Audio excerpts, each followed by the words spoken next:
अस्सलामु अलैकुम वरहमतुल्लाहि वबरकातुहू। अल्हम्दुलिल्लाहि रब्बिल आलमीन वस्सलातु वस्सलामु अला अशरफिल अंबिया वल मुरसलीन नबीना मुहम्मद व अला आलिहि व सहबिहि अजमईन, अम्मा बअद। अऊज़ु बिल्लाहि मिनश शैतानिर रजीम, बिस्मिल्लाहिर रहमानिर रहीम। क़ाल अल्लाहु तबारक व तआला फ़ी क़ुरआनिल मजीद, तुअमिनून बिल्लाहि व रसूलिहि व तुजाहिदून फ़ी सबीलिल्लाहि बिअमवालिकुम व अनफुसिकुम ज़ालिकुम खैरुल लकुम इन कुंतुम तअलमून। वक़ाल नबी सल्लल्लाहु अलैहि वसल्लम, जाहिदुल मुश्रिकीन बिअमवालिकुम व अनफुसिकुम व अलसीनतिकुम। रब्बि इश्रह ली सदरी व यस्सिर ली अमरी वहलुल उक़दतम मिन लिसानी यफ़क़हू क़ौली रब्बि ज़िदनी इल्मा। हीरा ग्रुप कंपनी के तमाम मेंबरान, मैं एक बार फिर आपके सामने शहबाज खान के ताल्लुक से कुछ हकीकतें रखने की कोशिश कर रहा हूँ। अल्लाह तबारक व तआला से दुआ है कि अल्लाह तबारक व तआला हमें हक बात और सच बात कहने की तौफीक अता फरमाए, और जो हमसे लफ्ज़ी तौर पर कहने में ख़ताएँ हों अल्लाह तबारक व तआला उसको माफ़ फरमाए, आमीन या रब्बल आलमीन। मेरे अजीज़ दोस्तों और भाइयों और मेरी इस्लामी ख़वातीनों हज़रात, जैसा कि आप जानते हैं कि शहबाज खान ये असदुद्दीन अवैसी के कहने पर ये तमाम काम को सरअंजाम दे रहे हैं, और ये गिरोह जो है ये गुमराहों का एक टोला है, और ये लोग जब बात करते हैं तो इन लोगों को अल्लाह का खौफ नहीं होता, अल्लाह का डर नहीं होता। इनके उस्ताद जो हैं असदुद्दीन अवैसी साहब और अकबरुद्दीन अवैसी साहब, ये लोग तो इतना झूठ बोलते हैं कि सिर्फ अल्लाह की कसम खानी चाहिए तो अल्लाह की कसम के अलावा दूसरे लोगों के नाम की कसम खाते हैं। और अल्लाह के रसूल सल्लल्लाहु अलैहि वसल्लम ने सख्ती के साथ मना किया है। फरमाया आप सल्लल्लाहु अलैहि वसल्लम ने, मन हलफ बिगैरिल्लाह फकद अशरक, कि जिसने अल्लाह के अलावा किसी और के नाम की कसम खाई उसने शिरक किया, जैसा कि सुनन अबी दाऊद के अंदर हदीस नंबर 3251 पर है। तो ये लोग अल्लाह और उसके रसूल का नाम इस्तेमाल करते हैं लोगों को अपने फेवर में लेने के लिए, और लोग हैं कि आंख बंद करके इनकी मोहब्बत में अंधे हो चुके हैं। उनको जो भी इनकी बात सुनाई देती है उस पर वो एतमाद कर लेते हैं, भरोसा कर लेते हैं, जबकि ऐसा नहीं होना चाहिए। अगर वो गलत बोलें तो उनकी इस्लाह करनी चाहिए, उनको टोकना चाहिए। लेकिन देखिए, एक मलबारी मौलाना है, वो नहीं टोकते, वो हीरा ग्रुप कंपनी के पीछे पड़े रहते हैं और हीरा ग्रुप कंपनी को ही बदनाम करने में लगे हैं, जबकि उसके मुखालिफिन जो हैं वो शिर्क के दलदल में जा रहे हैं, मुशरिकाना अमल कर रहे हैं, उसके बारे में वो नहीं बोलते, उनकी जुबान उस बारे में खामोश रहती है। इसी तरह से और भी लोग हैं जो लोग उनकी इस्लाह नहीं करना चाहते, न करते हैं, और ये लोग इतना हद से आगे बढ़ चुके हैं कि अपने मुफाद के लिए, अपने फायदे के लिए कुछ भी बोल सकते हैं, कुछ भी कर सकते हैं। तो आइए उसी तरह से शहबाज खान ने अपने एक ऑफिस के अंदर कई बातें कही। मुझे इत्तेफाक हुआ उनकी वीडियो देखने का, तो उन्होंने उस वीडियो के अंदर क्या कहा, मैं आपको उन्हीं के जुबानी सुनवाता हूं कि उन्होंने क्या कहा। लेकिन अल्लाह सुब्हानहू तआला ने इस मामूली से आदमी को जहाद के लिए मुंतखब किया, और अल्लाह के मुझे मुंतखब करने पर, मुझे कार खैर के लिए अल्लाह ताला के सेलेक्ट करने पर मैं अल्लाह सुब्हानहू तआला का शुक्रगुजार हूँ कि अल्लाह ताला ने हिंदुस्तान में और बर्रे सग़ीर में ऐसी तमाम पांजी स्कीमों के ख़िलाफ़ मुझको सेलेक्ट किया اور جہاد میں مجھے حصہ لینے کے لیے ترغیب دی، اور میں اللہ سبحانہ تعالیٰ کے حکم سے ہی یہ جہاد کر رہا ہوں اور یہ جہاد کرتا رہوں گا انشاءاللہ۔ تو آپ نے سنا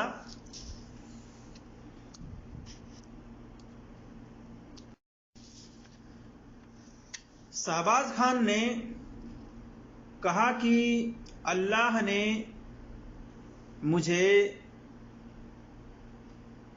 منتخب کیا ہے، ہندوستان کے اندر جتنی پونجی کمپنیاں ہیں سب کے خلاف جہاد کرنے کے لیے اللہ نے مجھے سلیکٹ کر لیا ہے، میں اللہ کے حکم سے جہاد کر رہا ہوں۔ بتائیے اللہ تبارک و تعالی نے جہاد کرنے کے لیے کس کو حکم دیا ہے؟ تمام ایمان والوں کو، جو اللہ اور اس کے رسول پر ایمان رکھتے ہیں ان تمام لوگوں کو جہاد کرنے کا حکم اللہ تبارک و تعالی نے دیا ہے۔ اور یہ کیا کہہ رہے ہیں کہ پورے ہندوستان میں مجھے ہی اللہ تبارک و تعالی نے سلیکٹ کیا ہے، منتخب کیا ہے، میں اللہ کے حکم سے جہاد کر رہا ہوں اور جہاد کرتا رہوں گا انشاءاللہ۔ بتائیے اتنا بڑا جھوٹ، ایسے لگتا ہے جیسے کہ ان کے اوپر وحی اتری ہے، جبرائیل علیہ السلام آئے ہیں اور ان کو سنائے ہیں کہ اللہ نے آپ کو سلیکٹ کر لیا ہے، منتخب کر لیا ہے، لہذا آپ جہاد کیجیے۔ اتنے اچھے نہیں ہیں شہباز خان آپ کہ آپ کو اللہ تبارک و تعالی جہاد کرنے کا حکم دے اور باقی ایمان والوں کو حکم نہ دے۔ اللہ تبارک و تعالی نے تو تمام ایمان والوں کو حکم دیا ہے جہاد کرنے کے لیے موقع کی مناسبت سے، جیسا کہ سورہ الصف آیت نمبر 11 میں فرمایا اللہ تبارک و تعالی نے تؤمنون باللہ ورسولہ وتجاہدون فی سبیل اللہ باموالکم وانفسکم ذالکم خیر لکم ان کنتم تعلمون۔ اللہ تبارک و تعالی پر اور اس کے رسول پر ایمان لاؤ اور اللہ کی راہ میں اپنے مال اور اپنی جانوں سے جہاد کرو، یہ تمہارے لیے بہتر ہے اگر تم میں علم ہو۔ تو اس آیت کے اندر اللہ تبارک و تعالیٰ نے کیا کہا ہے؟ سب سے پہلے اللہ پر اور اس کے رسول پر ایمان لاؤ۔ تو جو بھی ایمان لائے گا تمام ایمان والوں کو کہا جا رہا ہے کہ پہلے ایمان لاؤ، اس کے بعد پھر اللہ کی راہ میں اپنے مال اور اپنی جانوں سے جہاد کرو۔ تو تمام ایمان والوں کو کہا جا رہا ہے کہ پہلے اللہ اور اس کے رسول پر ایمان لاؤ اور اس کے بعد اللہ کی راہ میں اپنے مال اور اپنی جانوں سے جہاد کرو، یہ تمہارے لیے بہتر ہے اگر تم میں علم ہو۔ اور یہاں شہباز خان کہہ رہے ہیں کہ اللہ نے مجھے سلیکٹ کیا ہے، مجھے منتخب کیا ہے۔ کیا آپ نبی ہیں؟ کیا آپ رسول ہیں کہ اللہ نے آپ کو منتخب کیا ہے؟ آپ کا کردار تو اتنا اچھا نہیں ہے کہ اللہ آپ کو ہی منتخب کرے اور تمام ایمان والوں کو چھوڑ دے۔ اللہ تبارک و تعالیٰ نبیوں کو منتخب کرتا ہے، نبیوں کو سلیکٹ کرتا ہے انسانوں میں سے، ان کو حکم دیتا ہے، اور نبی موقع کی مناسبت سے جب ضرورت ہوتی ہے تو تمام ایمان والوں کو اللہ کا حکم سناتے ہیں کہ اب تیار ہو جاؤ جہاد کرنے کے لیے، کیونکہ ظالم کا ظلم حد سے زیادہ بڑھ گیا ہے۔ تو جب ظالم کا ظلم حد سے زیادہ بڑھ جائے تو اس وقت جہاد کیا جاتا ہے، کوشش کیا جاتا ہے اس کے ظلم کو روکنے کے لیے۔ اسی طرح سے اللہ کے دین کو پھیلانے کے لیے نرمی کے ساتھ مال اپنا خرچ کر کے ایک جگہ سے دوسرے جگہ جانے کے لیے، اسی طرح سے اپنے جانوں کو ہتھیلی پر لے کر کے جان کی پرواہ نہ کرتے ہوئے اللہ کی راہ میں جہاد کیا جاتا ہے۔ اسی طرح سے اب آئیے ہم دیکھتے ہیں کہ اللہ کے رسول صلی اللہ علیہ وسلم نے کن لوگوں سے جہاد کرنے کا حکم دیا ہے۔ شہباز خان صاحب، آپ کس سے جہاد کر رہے ہیں؟ مسلمانوں سے آپ جہاد کر رہے ہیں، جبکہ اللہ کے رسول صلی اللہ علیہ وسلم نے فرمایا، انس رضی اللہ تعالیٰ عنہ بیان کرتے ہیں کہ نبی صلی اللہ علیہ وسلم نے فرمایا، جاہد المشرکین باموالکم وانفسکم والسینتکم، کہ مشرکوں سے اپنے اموال، اپنے مال و دولت، اپنی جانوں اور اپنی زبانوں سے جہاد کرو۔ سنن نبی داؤد کے اندر حدیث نمبر 2504 ہے، سنن نسائی میں حدیث نمبر 3096 پر اور 3098 وغیرہ پر دیکھ سکتے ہیں صحیح سند کے ساتھ۔ تو اللہ کے رسول صلی اللہ علیہ وسلم نے تفسیر کر دی، ڈیٹیل بتا دی، وضاحت کر دی کہ کس سے جہاد کرنی ہے۔ مشرکوں سے جہاد کرنی ہے جو اللہ کے ساتھ شرک کرتے ہیں، اور آپ کے استاد، آپ کے دونوں استاد شرک کر رہے ہیں، آپ پہلے ان سے جہاد کیجئے، بلکہ ان کو چھوڑ کر کے سب سے پہلے آپ اپنے اوپر جہاد کیجئے۔ جہاد کی کئی قسمیں ہیں، اس میں سے ایک قسم یہ بھی ہے کہ آدمی اپنے نفس سے جہاد کرے، جہاد اپنے نفس سے کرے، جہاد بالنفس۔ تو سب سے پہلے آدمی کو چاہیے، ایمان والے کو چاہیے کہ اپنے اوپر پہلے جو کمی کوتاہی اس کے اندر ہے اس کو دور کرے۔ آپ جہاد کرنے نکلے ہیں، کہتے ہیں کہ اللہ کے حکم سے میں جہاد کر رہا ہوں۔ آپ کی شکل دیکھیے آپ نے آئینے میں اپنی، پہلے اپنے شکل و صورت کو نبی صلی اللہ علیہ وسلم کے شکل و صورت کی جیسا بناؤ۔ اللہ کے رسول صلی اللہ علیہ وسلم نے داڑھی رکھنے کا حکم دیا ہے، اور اللہ تبارک و تعالیٰ نے رسول کی بات ماننے کا حکم دیا ہے۔ فرمایا اللہ تبارک و تعالیٰ نے، وَمَا آتَاكُمُ الرَّسُولُ فَخُذُوهُ وَمَا نَهَاكُمْ عَنْهُ فَانْتَهُوا، سورہ حشر آیت نمبر 7 میں۔ اور رسول جو دیں وہ لے لو، اور جس کام سے رسول منع کریں اس کام سے رک جاؤ۔ یعنی رسول اللہ صلی اللہ علیہ وسلم جس کام کو کرنے کا حکم دیں اس کام کو کرو، اور جس کام کو کرنے سے منع کر دیں اس کام کو کرنے سے رک جاؤ۔ تو رسول اللہ صلی اللہ علیہ وسلم نے کیا فرمایا؟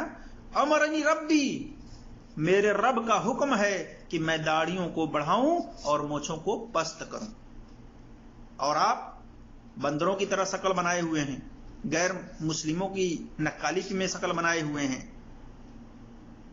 اور نکلے ہیں آپ جہاد کرنے۔ سب سے پہلے اپنے چہرے پر، اپنے اوپر جہاد کیجئے، اور اپنے شکل و صورت کو اللہ اور اس کے رسول کے پسندیدہ کے مطابق اس شکل کو بنائیے۔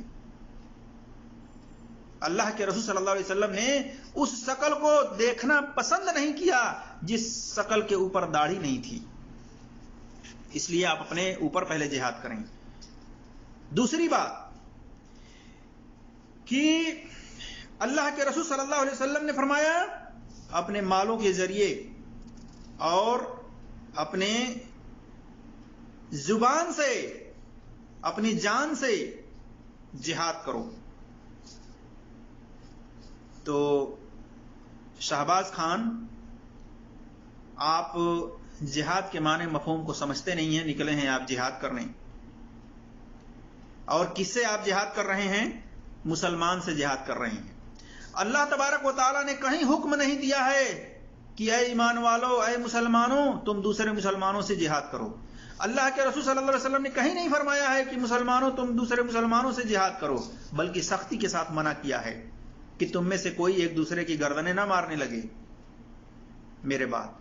اور آج مسلمان کے پیچھے پڑا ہوا ہے، جیسے کہ آپ مسلمان سے نکلے ہیں آپ جہاد کرنے، ان مسلمانوں سے آپ جہاد کر رہے ہیں جو بیچارے غریب ہیں، مسکین ہیں، یتیم ہیں، ان سے آپ جہاد کرنے نکلے ہیں۔ اسی طرح سے مجاہد کون ہوتا ہے، مومن کون ہوتا ہے، مسلمان کون ہوتا ہے، اور مہاجر کون ہوتا ہے۔ اور رسول اللہ صلی اللہ علیہ وسلم نے فرمایا حجۃ الوداع کے موقع پر، کیا میں تمہیں مومن کے بارے میں نہ بتلا دوں کہ وہ کون ہوتا ہے؟ فرمایا مومن وہ ہے کہ جس سے لوگ اپنے مالوں اور جانوں کے بارے میں پرامن رہیں، لوگ اپنے مالوں اور جانوں کے بارے میں یہ سمجھیں کہ یہ شخص न मेरे माल को नुकसान पहुंचा सकता है, न मेरी जान को नुकसान पहुंचा सकता है। यानी बिल्कुल इत्मीनान रखे उस शख्स के बारे में। तो वो शख्स कौन है? वो मोमिन है। इसी तरह से मुसलमान कौन है? मुसलमान के बारे में आपने फरमाया मुसलमान वह है जिसकी जुबान और हाथ से दूसरे मुसलमान महफूज रहें। और फरमाया मुजाहिद वह है कि जो अल्लाह की इताअत, अल्लाह की फरमाबरदारी के सिलसिले में अपने नफ्स से लड़े। और मुहाजिर वह है जो खताओं और गुनाहों को छोड़ दे। देखिए सिलसिलतुल हदीस सही है, हदीस नंबर 2722, 549, सुनन इब्न माजा में हदीस नंबर 3934 वगैरह पर सही सनद से मौजूद है। तो अल्लाह के रसूल सल्लल्लाहु अलैहि वसल्लम ने इसमें साफ तौर से बतलाया कि मोमिन वो है कि जिससे लोग अपने माल और जान के बारे में निडर रहें। ये समझे कि ये मोमिन मुसलमान मेरे जान और माल की हिफाजत करेगा, इन दोनों में से किसी को नुकसान नहीं पहुंचाएगा। और आप पहुंचा रहे हैं। हीरा ग्रुप कंपनी के अंदर जो इन्वेस्टर हैं, जो मुसलमान हैं, जो मेंबरान हैं, उनको आप माल के जरिए भी नुकसान पहुंचा रहे हैं उनके मालों में, कि उनको मालों को नहीं दिला रहे हैं। और इसी तरह से जानों को भी नुकसान पहुंचा रहे हैं। कितने ऐसे मेंबरान हैं जिनकी तबीयत खराब थी, दवा इलाज कराने के लिए पैसे नहीं थे, और आपकी वजह से वो पैसे आने रुक गए और आपने उनके जानों में भी नुकसान पहुंचा दिया, उनको मरीज बना दिया। सोचने पर उनको इतना डिप्रेशन का शिकार बना दिया आपने। यानी वो भी आपके अमन में न रहे। इसी तरह से आप कैसे मुसलमान हैं जिसके बारे में आप सल्लल्लाहु अलैहि वसल्लम ने फरमाया कि मुसलमान तो वो है जिसकी जुबान और हाथ से लोग महफूज रहें, दूसरे मुसलमान। और आपने जुबान से भी नुकसान पहुंचाया है और अपने हाथ से भी नुकसान पहुंचाया है इन मुसलमानों को। इसी तरह से मुजाहिद वो है, आप मुजाहिद बनने निकले हैं। मुजाहिद वो है जो अल्लाह की फरमाबरदारी के सिलसिले में अपने नफ्स से लड़े। और आप तो नाफरमानी कर रहे हैं। कहां फरमाबरदारी आप कर रहे हैं? अपने शक्ल सूरत को रोज आप सेव करके निकालते हैं, अल्लाह और उसके रसूल की नाफरमानी करते हैं। तो पहले अपने नफ्स से लड़ें, फिर आप निकलें जिहाद के लिए। वो भी किससे जिहाद करना है? मुशरिकों से जिहाद करना है, मुसलमानों से जिहाद नहीं करना है। जालिमों से जिहाद करना है जो जुल्म करते हैं, जो मुसलमान नहीं हैं। इसी तरह से मुसलमान अगर किसी मुसलमान पे जुल्म ज्यादती करता है तो उसको समझाया जाता है, उसको बताया जाता है, उसको नसीहत की जाती है। और अगर किसी परेशानी का वो शिकार है तो उसकी परेशानी को दूर करने के लिए बैठ करके बात की जाती है उस शख्स से। आपने नवेरा शेख से कभी आपने बैठा? आपको तो चाहिए था कि उससे बैठ करके आप उस मसले का हल निकलवाते, लेकिन आपने उसको अरेस्ट करा करके अंदर डलवा दिया। तो आप कहां से मुसलमान हो सकते हैं? इस हदीस के रूह से आप मुसलमानों के कैटेगरी में भी नहीं है। इसलिए अपने ईमान के खैर मनाइए और जुबान से वही बात निकालिए जो अल्लाह को पसंद हो। अल्लाह तबारक व तआला से दुआ है कि अल्लाह तबारक व तआला हम तमाम मुसलमानों को कुरान और सही हदीस पर अमल करने की तौफीक अता फरमाए और किसी के साथ भी जुल्म ज्यादती करने से अल्लाह तबारक व तआला बचाए। और इसी तरह से अल्लाह तबारक व तआला हर मुसलमान को झूठ बोलने से, गाली गलौज बकने से बचाए। आमीन या रब्बल आलमीन। अस्सलामु अलैकुम व रहमतुल्लाहि व बरकातुहू।